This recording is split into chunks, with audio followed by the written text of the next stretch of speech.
Powered by Sports Interaction, Canada Sportsbook.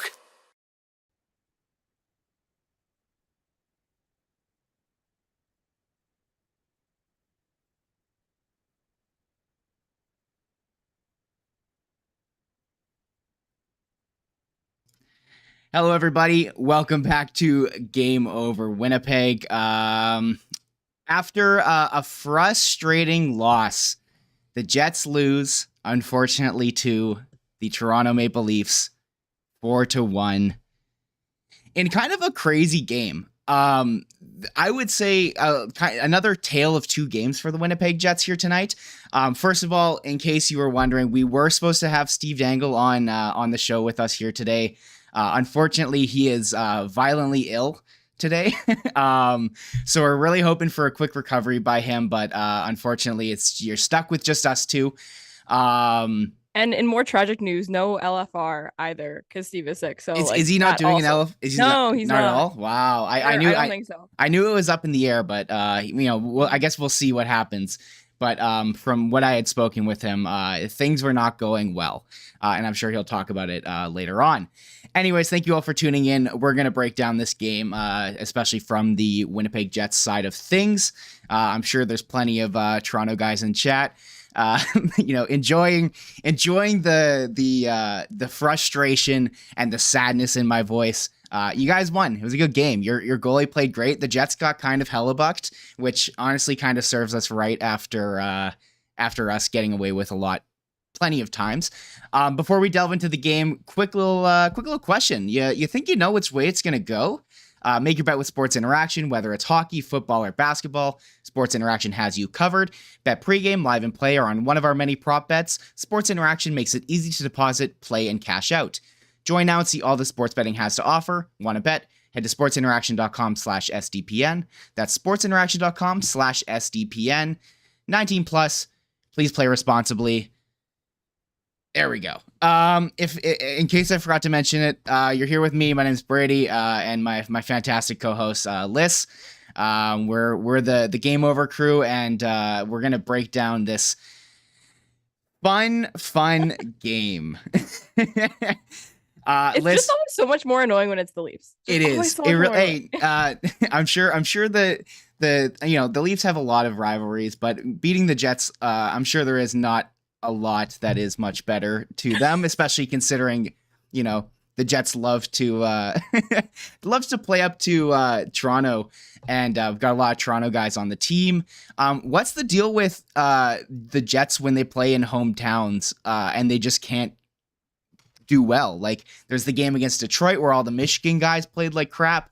There's the Montreal game the other night was not great. I'm lucky I didn't get to watch that one and do the Game Over. I feel like it was stinky, so yeah. And then you have an awful game by Mark Scheifele tonight in his homecoming, and then of course Cole Perfetti too. But that's another thing. Lyss, since you actually did the Game Over for Montreal, I wanted to know where you were kind of sitting, what your thoughts were coming into this game. What were you hoping to see from the Jets, and just based on the previous game that was kind of a dud. Yeah, so it's definitely the kind of thing, this is the longest road trip that the Jets have this year, and the fact that it started off on such an awful, stinky, poopy, I don't even know what you want to say. No, I was looking for more from the Jets. Last game, for those of you who are Leafs fans in the chat, or if you're a Jets fan like Brady who didn't watch, it was a really poor game across the board from the Jets. They couldn't generate anything. They couldn't defend at the blue line. They couldn't. Their neutral zone play was very, very poor. Their passes were not crisp. They couldn't generate a whole ton. Just pretty much everything that could have gone wrong went wrong. And I won't blame refs. I won't blame the other team. Montreal was fine, I guess, but it's also they're literally the Laval Rocket right now. It's not. The Jets were just poor. So going into this one, I was really hoping for a little bit more of everything. But if you want to look specifically at things, I was just looking for a little bit better puck management as far as control of the pucks once you actually get it in the defensive zone. Because that was one thing against the Habs that was really bad, was there would be a puck in the corner or something like that, and they would retrieve it, but then they couldn't actually clear it or they couldn't actually make a pass out of it. And then Montreal would maintain the possession kind of thing. So that specifically, I was looking to see improve tonight. And I was excited. I felt good watching that first period. And we all know how that second period looked. I think you could have thrown me on the ice out there and I would have blended right in with those guys. And it was poor. And so yeah, like you said at the beginning, it was a bit of a crazy game in the sense that it was just the momentum was all over the place. So I think that, based on last game, looking to see, what could go worse. And, I didn't think the Jets were overly bad in this game or anything like that. There was some good, there was some bad for sure, but it definitely was not the bounce back performance I was hoping for. Yeah, there definitely was some bad. There was some good too. I will give it to them. We'll kind of go period through period because I think that's the best way to talk about this game. For me personally, again, not having seen the Habs game and just kind of hearing about it. Main thing for me, I know how the reputation, the rivalry that these two teams kind of have together. I was just looking to see that the Jets were hopefully going to come play hard in this game, not get caught up in too much of the bullshit that happens, that can happen in a Leafs-Jets game. And I was just hoping to see the Jets come out, stick to their game, drive, play hard. And I think they did that for about 45 minutes of the game tonight.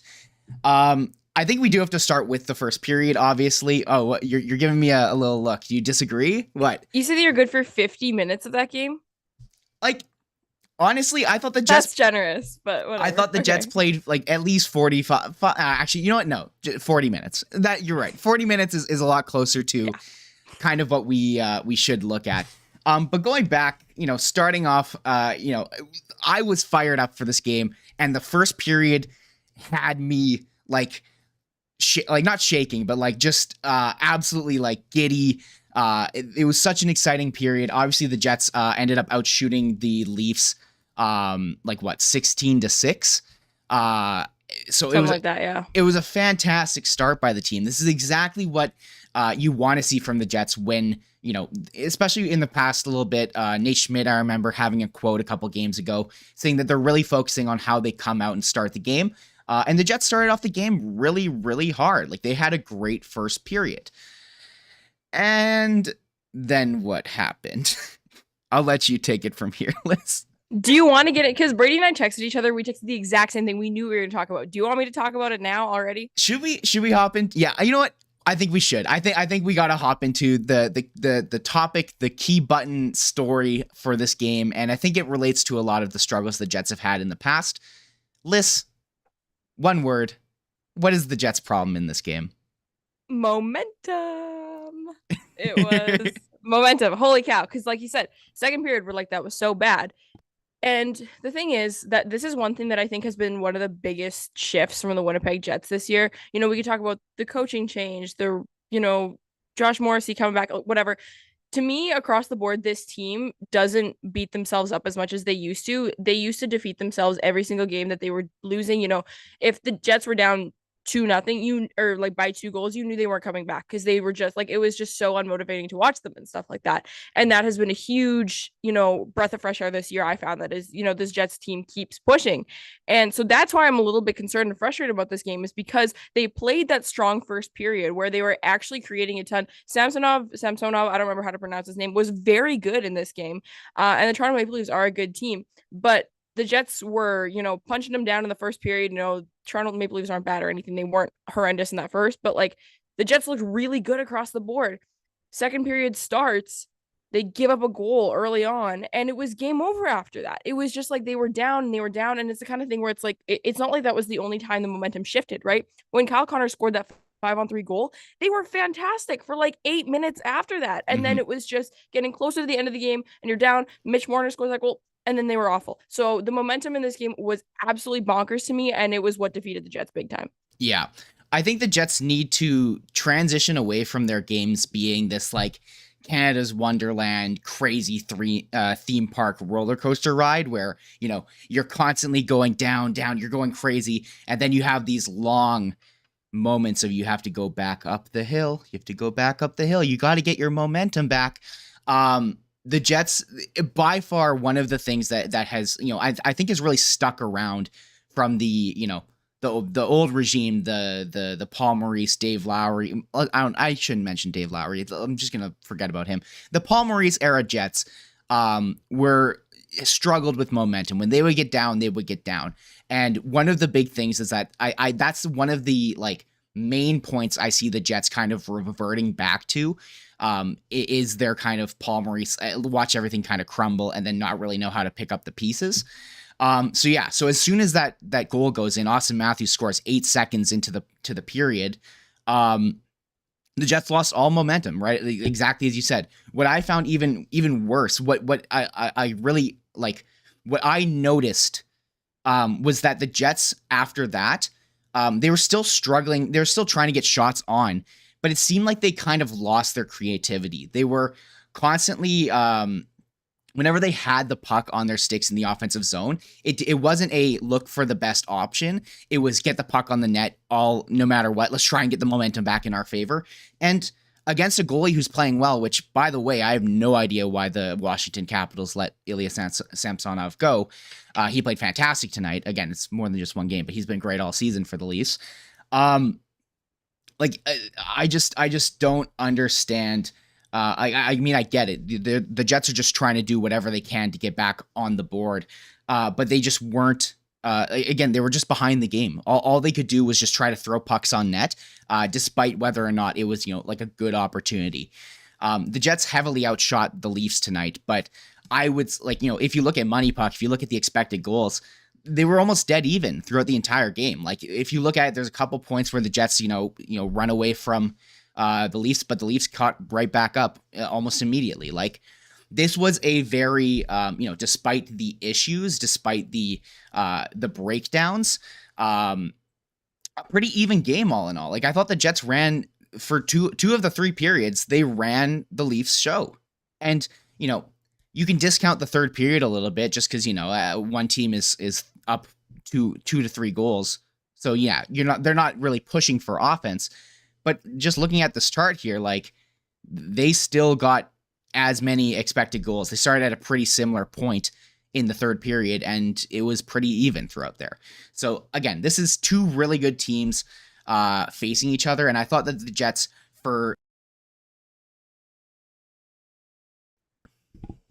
Oh, you're good. I bumped my my mic. For 75% of the game, I guess 66% of the game, played really well. It's just the breakdowns. Like it's the momentum. It's the way that the Jets, make their mistakes are deadly to them. Absolutely. Yeah. And I completely agreed. I thought it was actually interesting for those of you who are watching the TSN3 broadcast with Kevin Sawyer and Dan Robertson. They had Brendan Dillon on between the second and third period.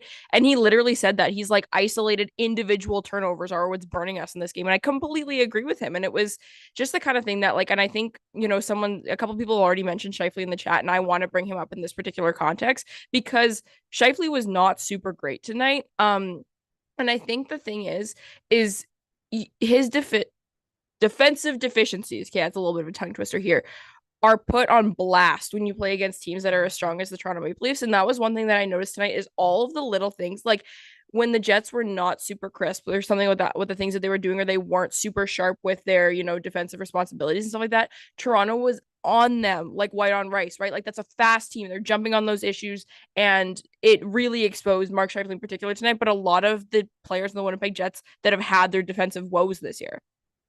Yeah, I'm glad that you brought up Scheifele, as well as someone in the chat must have brought him up as you were saying. This was not his game. I think I want to talk at some point about the line switch up, but I think we do need to put a little bit of a spotlight on him. 2 of the 3 goals in that second period were either directly his fault, or he could have directly done something to stop that goal from happening. And he didn't. I thought that tonight, his effort defensively wasn't the issue, I would say. I think it was more just specific moments where he just had lapses in judgment. The biggest one by far is on the power play. On the power play, the shorthanded goal that Mitch Marner scores. if you missed it for some reason, Mark Scheifele is skating up, as part of the breakout. He has the puck, and as he goes to enter the zone, he, instead of, handing it off to someone, instead of dumping it in, and, we usually harp on dump-ins, but in this case, specifically, a dump-in would not have been a bad choice, because what happens is Scheifele skates directly into two players. He skates into Mitch Marner, and I think you want to say David Kampf, however you pronounce his name. And what does he do? In a situation like that, where you have no outs, you don't have someone to pass to because you're kind of stuck on the blue line, the best thing to do is just put the puck into a space that is, open. You're not going to have any issues retrieving, or you have less issues than two guys skating back the other way, 2-on-1 on Connor Hellebuck and Josh Morrissey. Like, the idea to try and pull a toe drag to go through two players is a boneheaded, minor, like pee-wee hockey level, I think I'm better than everyone else move. And he, I'm sure of all the players, he feels probably the most bad, because he's an emotional hockey player. But, I don't think that necessarily he's sitting there thinking he had a great game either. But yeah, it's just frustrating, man. It really is. Like, Scheifele is a player you watch, and the things that he can do with the puck are incredible. And it's so frustrating watching him because he's had a resurgent season. He's been really good this year, but always, there are these little tidbits from the Maurice era that kind of soak back into him, or pop out, I guess, would be a better way to say that. Absolutely. And I think this is probably a decent segue actually into the other thing we want to talk about with the line specifically. Because I was actually ready to rave about Mark Scheifele, if I'm being completely honest with you, after watching that opening period, because it was so refreshing to see him play with line mates who can skate. And I thought that his particular line tonight in that first period, it was so nice to see them actually generate some stuff and moving up the ice quickly, because I love Scheifele and Ehlers as a combo. I think that it's got a lot of potential and all that kind of stuff. And then after that, it just wasn't Mark Scheifele's night, anything like that. But yeah, do you want to talk a little bit about some of the lines that we saw tonight? There was definitely some juggling going on. Bonus brought out the blender. For sure. We kind of saw previously, and there was some quotes that came out from Bonus earlier saying, when he was kind of asked about Perfetti dropping down to the third line, he was saying, maybe, I don't know if we'll see that for long. It ended up sticking throughout the entire game. One of the reasons why is, as you said, Scheifele now had players to play with. Nikolai Ehlers dropping down to that line, providing a lot more speed to that line, which is I think something that Scheifele's been missing. As much as, playing with both Cole Perfetti and Blake Wheeler is great for the crazy passing plays that you see. Another issue, I think I've said it before, is they get their production gets kind of bottlenecked with how with their ability to enter the zone. If you play a team that's hard at the blue line, that team is that line, Wheeler, Scheifele, and Perfetti are not really able to establish possession and get those passing plays going. So that kind of bottlenecks their production. So it was really nice to see, Nikolai Ehlers providing a little bit more, help to Mark Scheifele. And I think that this is a bit of a more balanced, more effective way to play the lineup, I would say. Morgan Barron, I thought, had an absolutely fantastic game. He was all over the puck. He's fast, as we saw in the skills competition. He's the fastest skater on the Jets. I think Ehlers wasn't a part of that as well too. But I'm surprised he beat out Janssen Fjallby. Regardless, though, even just looking at the metrics, the Ehlers Scheifele Barron line was 55, almost 56% in expected goals. Despite, other than their absolute, ridiculous, what's it called? The issues that they had, the mistakes that were made, this line was really good tonight. And I think I made a tweet earlier on saying something along the lines of, if you can play one of what's it called? If you can play Dubois and Connor and Scheifele and Ehlers for 40 minutes of a game, that's a really difficult thing for teams to play against. And I think it's about just kind of finding the players to fit around them. I thought Barron looked really good. in that top six. What did you think about the Connor Dubois Wheeler line? Or Scheifele? I didn't mean to skip past them. I'll let you. What'd you think of the top six? Yeah, no, like I think you hit the nail on the head with a lot of the things that you mentioned there. And I think that is the one thing, especially for those of us who are I like to look at the charts after the game and stuff like that. Like this game, more than any almost that I've seen, was isolated mistakes as opposed to general overall team play. And I fully agree with that. Because yeah, you look at a lot of things that they did, there was so much good that went on. They were just, when it mattered and when those particular things happened, like they got exposed and Toronto capitalized on it big time. So fully agree that there was a lot of decent stuff there. And I'm glad, honestly, I think maybe, and now that I'm saying it out loud, maybe I'm not, that Rick Bowness didn't switch up the lines when things weren't going right, because I do think you need to let those guys cook a little bit. Like there's some potential there for sure. And particularly with those lines, like I don't know, did you say, hold on, I'm confused. Yeah, Connor Dubois Wheeler. I thought you said Perfetti Dubois Wheeler, and I was like, that was not a line tonight. I thought they were fine. Like I didn't particularly note. Like I thought they were kind of like nothing to write home about, which is again not what you want if you're the best team in your conference, quote unquote, or whatever you want to say, the best team in Canada. If we want to go down that route, well, we have Leafs fans in the chat to get mad about it. Your top two lines need to be good. Like all the time. And obviously games are outliers, this, that, whatever. But I thought they were kind of mid tonight. I don't know. But I do want to give both of those lines a little bit more time to there's a word I'm looking for. Like let it simmer, see what happens, give them some time to gel. Also Kaya's in the chat and says Hellbuck All-Star. I think they just announced who got sent to the All-Star game. I'm not happy about that. I know he's an All-Star. I know he is the All-Star, but I want to give that man a break. Why does he have to go? If he's going to be in Florida or wherever the All-Star game is, let him sit by the pool for most of the weekend, please. Can you confirm that real quick? And I am going to just say my little piece about the other line. Before that, one of my chats is going off because Matthews is going to the All-Star game and not who? Like Matthews. Who? And people are like, who's that guy? He's the guy that Calgary keeps calling up. That's the leading AHL scorer. That's him, right? Yeah. I know that guy. Clearly the Jets didn't know who that guy was because he slipped in behind everyone. How do you leave? Sorry, before I get to that line, how do you leave Austin Matthews open not once, not twice, 3 times? We are lucky that man did not have a hat trick within like the first 10 minutes of the second period. Like, this is the other issue too that I have. Sorry, I'm going into a whole other tangent. It just unlocked my mind palace where I was thinking before. The Jets breakdowns are like monolithic. When the Jets have their breakdowns, when they get scored against, we all tout about how they're a better defensive team, but when things break down, it's bad.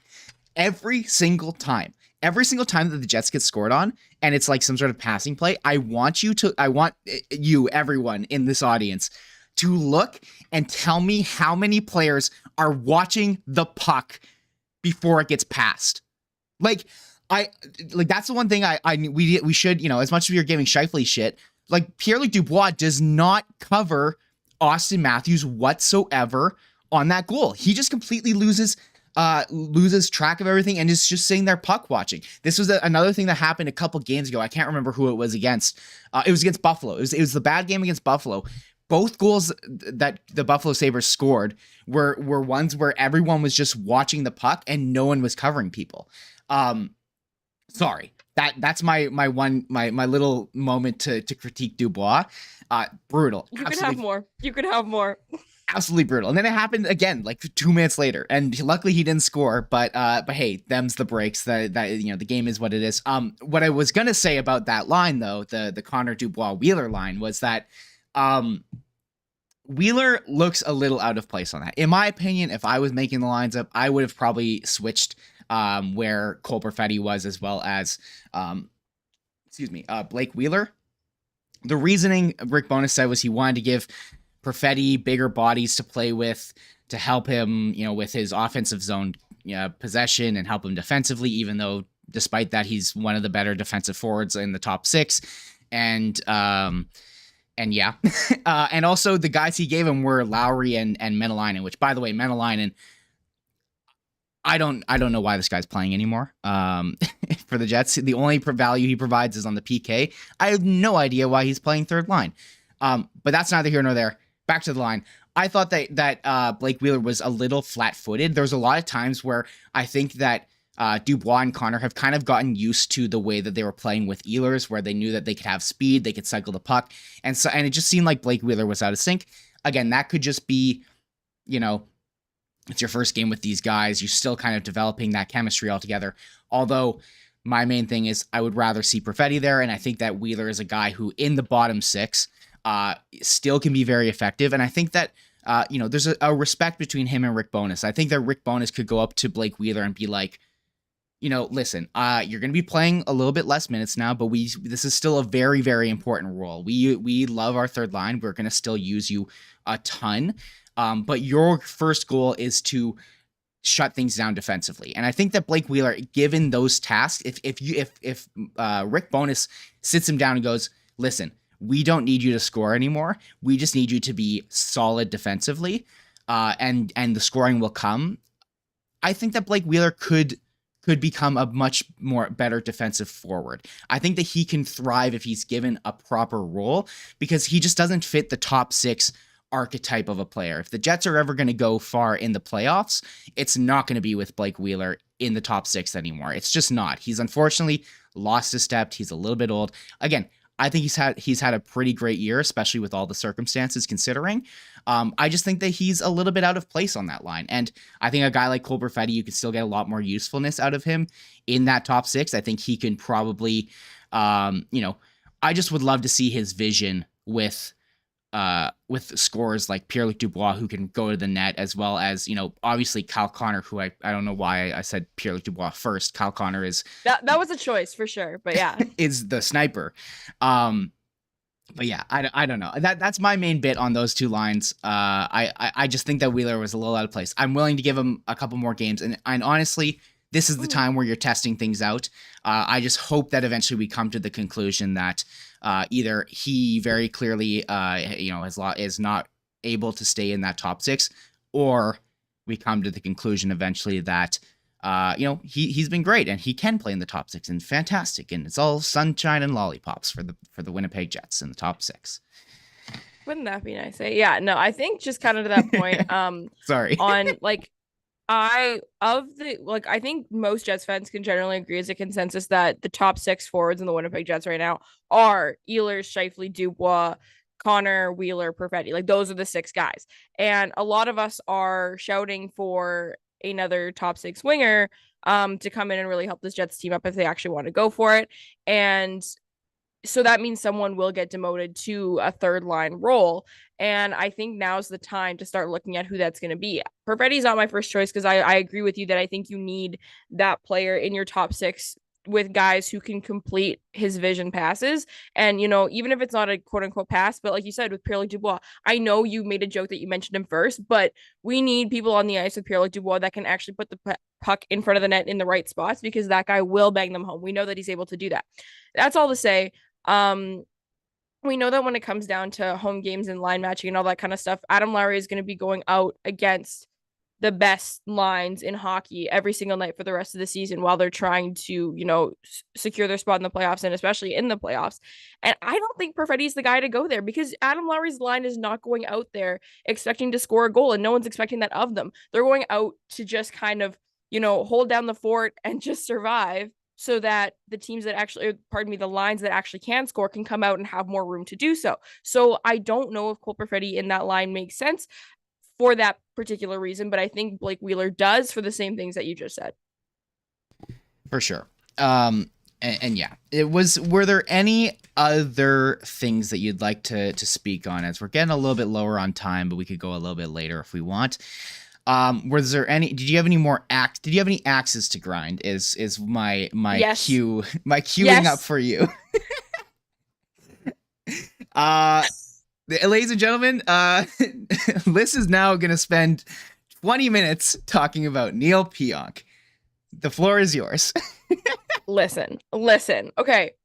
My thing with Neil Pionk is that I think it's because there has been I just okay, anyways. The Winnipeg Jets defense has had some really good things going on this year. Obviously, Josh Morrissey has looked fantastic, and Dylan DeMello has been a good stylistic partner for him. They've been able to cycle a couple of the younger guys through all these different kinds of things. But Neil Pionk has just had a little bit of a rough go this year. And we're grasping at straws to be like, oh, hey, his game actually wasn't that bad, this, that, whatever. Neil Pionk never seems to be in the right place when he's on not an odd man rush, but when he's backing up defending the play, he always seems to pull the wrong way, and he's a little bit slower than he needs to be. There's something that's just so off about this player, and it's been off since September. It's been off since the Winnipeg Jets got rid of Derek Forbort. Like, I'm not even joking. Like, ever since Neil Pionk signed his contract, there's been something weird going on. You know what caused it? It was getting brained by Jason Spezza. Ever since that happened, I'm not joking. Like, I'm not joking here. Ever since that happened, he just has not been the same. You're honestly kind of right. But yeah, that's all to say. I think the thing that's just, again, nice guy. I always need to bring in these things because I don't think that he's a bad hockey. He honestly might be a bad hockey player. Anyways, my frustration with Neil Pionk is that night in, night out, he comes out and gives up more than he creates. That doesn't mean plus minus. That doesn't mean goal scoring. It means that he comes out and he has more of a negative impact on the play than positive every single game. You watch him out there, and it's just very frustrating. Tonight was exactly the same thing. And again, my frustrations, and Julian brought it up in the chat, is that Ville Heinola will make 30% of the mistakes that Neil Pionk makes in the exact same capacities. Similar offensive mind hockey player who makes the same defensive miscues, whatever. He does it less than half the time than Neil Pionk does. And yet people come for his head. He gets scratched. He gets sent down to the Moose because he's 21 years old and 5'10". And Neil Pionk comes out and makes those same weird flubs every single game. And I just am frustrated about it. And Julian also mentioned that, yes, Heinola did play 10 minutes tonight, and that was frustrating as well. If you're going to let him play, let him play. Let him cook. I have so many thoughts about that player, and I do think, and I mentioned to Brady earlier today, that, I am 100% guaranteed that one of Dylan Sandberg, Logan Stanley, or Ville Heinola is not going to be Winnipeg Jet after the trade deadline. One of them is going to go, and it's going to be Ville Heinola, and that it is what it is. You got an asset. Hopefully someone else can use him and make him into a hockey player or something. I don't know. But all that is to say, we'll see on that. Can't, go ahead. Sorry. No, I was going to say, you can't have a guy come out on your second pairing every single night and play as not well as Neil Pionk does. And it's frustrating to me. Yeah, it's tough. And I want to give Pionk his due because he does bring things to the Jets sometimes that they need. and I don't want to rag on him because I understand that we are Heinola fans. And so there's a certain bias that we have, and I want to be aware of that. I do. But I think that what you said in regards to it always seems like he's in the wrong spot at the wrong times. It's almost exactly it. For me, it seems like first of all, I think he is dealing with some sort of injury. Something about his skating is off. Like, something just doesn't seem correct for him in regards to his skating specifically. And I don't think that the brain that he has understood that he's maybe lost a step. I don't want to say that he's like, I don't think that it's proper to use the term lost a step. But I think that he just maybe isn't as agile, as fast as he used to be. He doesn't have the same type of stride. Something is off about his skating. And I don't think that has clicked with him in regards to how he plays on the ice, because there are certain times where you see when Neil Pionk is playing his best, he's activating a lot and he's being really good in the offensive zone. The issue is that on the back end, when he goes to make plays on players, when the play is coming towards him, sometimes he will make a play, even at like the point where he thinks that he has the step, then he's able to get into the way of the player, but they are able to just chip it around him or pass it off to someone, and then he's left flat-footed, and then Brendan Dillon is left there with a 2-on-1 to deal with to try and sprawl out and help Connor Hellebuyck with, or Nate Schmidt or whoever he's playing with.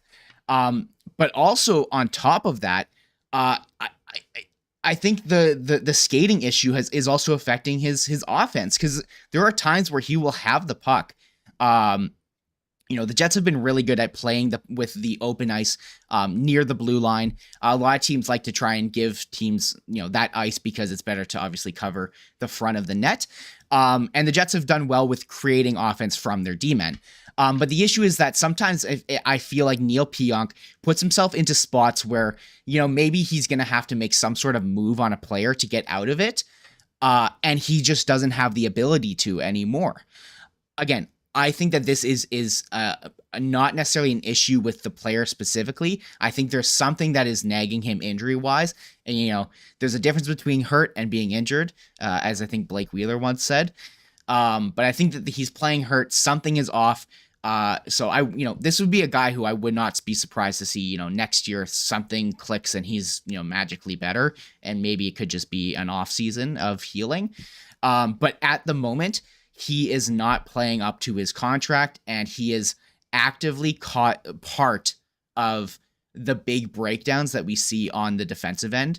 And unfortunately, he's just also in the defensive end not playing as well. Like, he's the one thing I'll give Ville Heinola as like and I'm trying to be as non-biased as possible in the defensive zone whenever he's in front of the net, because I think he has to in order to prove himself. He is always on the guy, whether he's giving them cross checks in the sides, whether he's lifting their stick. He's always at least trying something. I don't think I've ever seen a time where Ville is not at least aware of what's going on in front of the net. Whereas Neil Pionk, for example, and some of the other guys who, we've roasted a little bit here and there, like a Logan Stanley, sometimes they get, again, another, I'm going to say it again. The issue is puck watching. Neil Pionk sometimes gets in a trance and just can't look away from the puck and does not realize that there's a player in front of the net. Or he'll go to try and help his defenseman behind the net and leave the net wide open in front. And that's my big issue with him, is that I think he does still provide some offense. He still does provide something to the Jets, and I understand why they like him, because, the glamoury slapshot goals stick in people's mind. But for me, and I'm sure it's the same for you, Lyss, what sticks in my mind is every time I'm sitting there pulling my hair out, going, what are you doing? What are you doing? What are you doing? Anyways, that's my spiel on him. Yeah, and just like 2 points on that. Like, I think the Ville Heinola thing, like, you can look at a heat map of any league that he's played in, and it's effective, right? Like, there needs to be that attention being paid to the player in front, because that's something that, like, that's how you score on goalies as good as Connor Hellebuyck, is you get those awkward deflections in front that no one can see coming. And those don't happen if you're able to effectively take that player out, whether it's through, like a cross check or something like that, or just actually effectively lifting their stick. And the last thing I will say on this is, like you said, like, there is a genuine chance that he's actually like hurt or something because of just how seemingly odd this everything is. But the thing is, I don't care why it's happening. The output on the ice is still the same thing. Like, we can give excuses, this, that, whatever, but if the player is out there, it's the same thing when you see a player. You can't stack that and be like, oh, it's okay because he's hurt. It's hurting the team. So get off the ice if you are unwell. And genuinely, and I mean that for the player's safety as well. Like, if there's actually something wrong with this player, like, he can't be playing hockey, because it's never gonna get better, and it could probably get worse. So I just want to point out that Matt Dumba was a healthy scratch the other night. Not your eyes lit up like I was suggesting a trade. I was not. I was just saying that you can hold your players accountable. You can say, hey man, you didn't play well. You're sitting this game.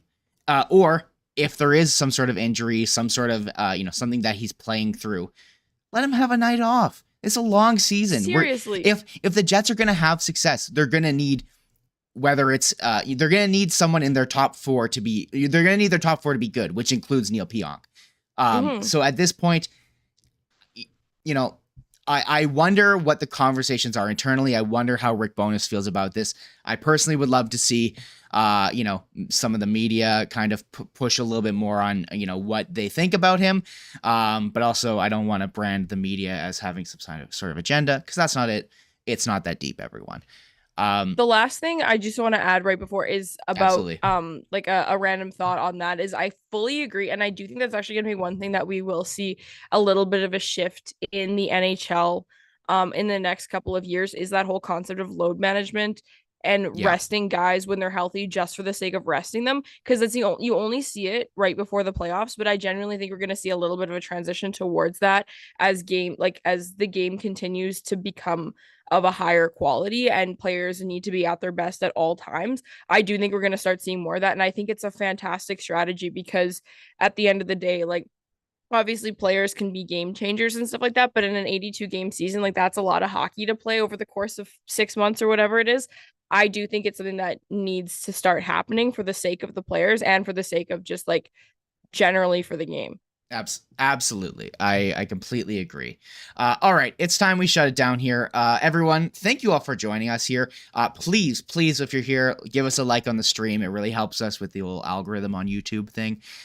Make sure to obviously subscribe to SDPN, follow them on Twitter, follow myself at NHL Chunky on Twitter as well. And then Lyss, LYSSHOUDE. On Twitter as well. We thank you all for tuning in. Hopefully we get a bit of a better game. Was it Saturday? That's Saturday. I'll be Saturday here. against the Sens. Lyss will be here with a very fun guest. That is no longer happening. That's no longer happening. Okay, well, we'll talk after this. I got something in mind if you need. So excellent. Okay, well, look at this little business chat online. Anyways, that a little peek behind the scenes. Anyways, thank you. Before we log off, right, the Winnipeg Jets are Canada's team. They are Canada's team. Man, and we're bummed that Steve couldn't join us tonight and that we didn't have a Leafs guest with us to just jump in on this whole little brother complex thing and just go nuts on the Leafs because it's so freaking fun. But I think this is a ton of fun to jump in with Brady. We always enjoy doing these shows together and a little bit of banter here and there and letting us kind of, cook on a couple of these players. But yeah, on to better games, like Kishore said in the chat. I found it very funny that everyone started dunking on me after the game had started. Oh my gosh. So people. Austin Matthews owns your franchise. Girl, Austin Matthews has 20 goals this year. Like, what are we... I don't know. And how many do Mark Scheifele and Kyle Connor have? I wonder. Anyways, not the point. This is going over time. Thank you all for tuning in. Have yourselves a wonderful day. See you all on Saturday. Go Jets, go. Game over! Powered by Sports Interaction, Canada Sportsbook.